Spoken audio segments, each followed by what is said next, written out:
Que retenir du thème 2, une circulation croissante et diverse des personnes à l'échelle mondiale?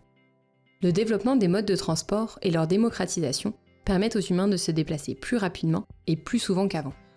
Ainsi, les mobilités et les migrations sont de plus en plus nombreuses. Mais qu'entend-on par mobilité et migration? Les mobilités désignent les déplacements de personnes, quel que soit le motif. Le travail, les études, le tourisme, etc.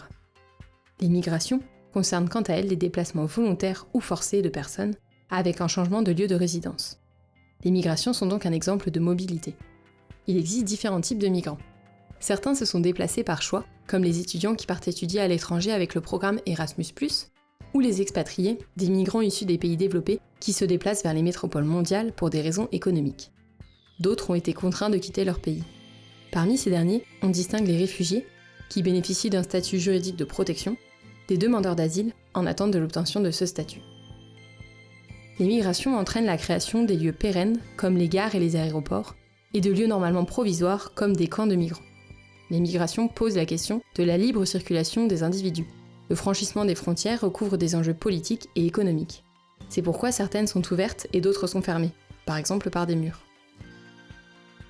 Le développement des transports et des activités récréatives a entraîné une démocratisation du tourisme.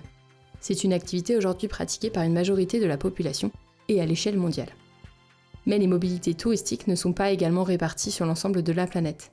Elles se concentrent dans des bassins touristiques, les Caraïbes, la mer Méditerranée et la mer de Chine.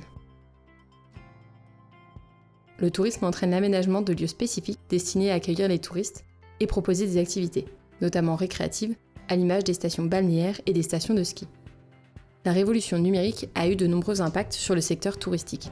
Elle a entraîné le développement du transport aérien low cost via l'essor des plateformes de réservation en ligne, des forums de voyageurs, des comptes sur les réseaux sociaux dédiés spécifiquement au tourisme, et ainsi la surfréquentation touristique, aujourd'hui décriée de certains sites. Le tourisme a une empreinte carbone importante et participe au réchauffement climatique. C'est pourquoi des initiatives de tourisme durable se développent comme le tourisme de proximité, le tourisme actif et l'écotourisme.